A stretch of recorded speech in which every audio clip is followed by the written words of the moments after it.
Well, first up on the show, there has been a major cabinet reshuffle in the United Kingdom, and three Indian-origin legislators now form the top three of Boris Johnson's cabinet. Let's start with the man who is now number 2 in the cabinet, that is Rishi Sunak. He has been appointed as the Chancellor to the Exchequer, which is equivalent to a finance minister in most governments across the world. Now, Rishi Sunak hails from a Punjabi family in Southampton and served as a junior minister of the former finance minister Sajid Javid. But Javid's sudden exit resulted in Sunak's elevation to this position. Now, here in India, he's mostly known as the son-in-law of Infosys co-founder Narayan Murthy. In his new position, Rishi Sunak will move into number 11 Downing Street, right next door to Boris Johnson. He has previously worked at Goldman Sachs and has also co-founded a £1 billion global investment firm.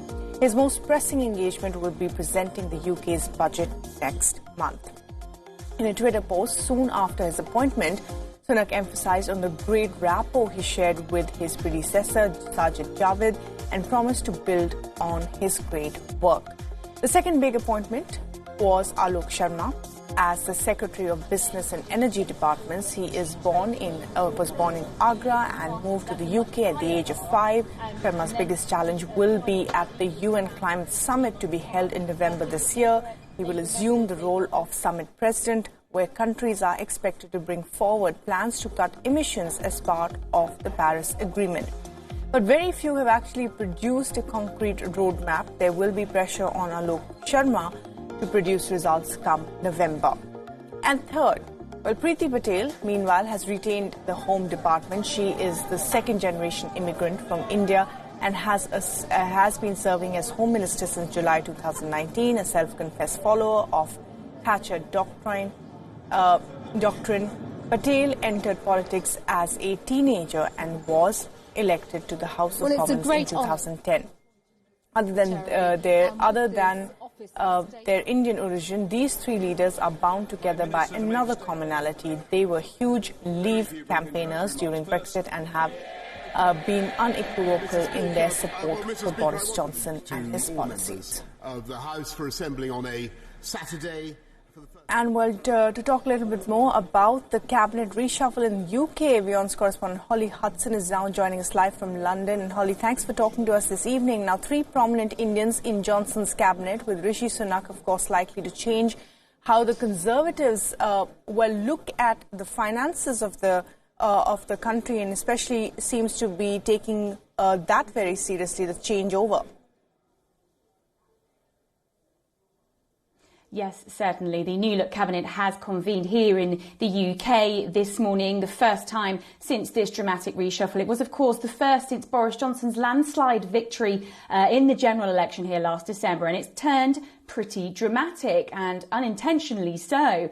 Big players were sacked, but also perhaps the biggest player, Sajid Javid, in the number 2 position as finance minister, the Chancellor of the Exchequer, stepped down. He resigned in protest, walked in protest at what he saw as changes that were going to be inflicted on his department. He was going to be forced to fire part of his team, which conditions that he described as unacceptable, saying any self-respecting minister would have done the same. Now, Boris Johnson, of course, hoping to move on from that dramatic resignation. As you mentioned there, Rishi Sunak appointed now as the man is second in command, essentially, moving into number 11 Downing Street, next door to the Prime Minister, a junior minister, very loyal to Boris Johnson, 39 years old. He's only been an MP since 2015, so a remarkable promotion for Rishi Sunak. And his appointment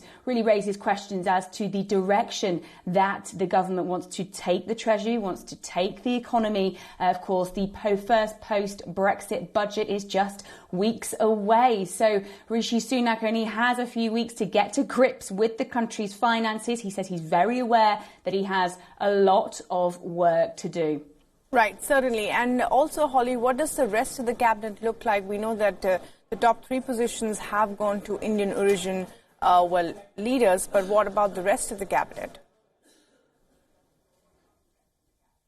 Yes, certainly. So, as you mentioned, there are many Indian origin cabinet ministers now in Boris Johnson's holding top jobs next to Boris Johnson. Alok Sharma, promoted from International Development Secretary to Business Secretary. He'll also be in charge of the crucial COP26 summit in Glasgow later this year. Priti Patel keeps her job as Home Secretary, and crucially as well, Suella Braverman, appointed as the Attorney General, so the government's top senior legal advisor. Again, her appointment surrounded in controversy, mainly because she sees the courts as encroaching on the parliamentary sovereignty. So she's caused a lot of controversy here. But of course, these appointments really raising questions as to the direction and the path that Boris Johnson wants to now take the country in, attempting to move on, telling the ministers today in that cabinet meeting at Downing Street that they must act on the will of the people that the electorate gave them back in December. But Labour, the main opposition party, the Scottish National Party, another main opposition party here, describing this as utter chaos. Right, Holly Hudson, thanks very much indeed for joining us with the latest there and sharing what the cabinet now looks like in Boris Johnson's government. Thanks for that.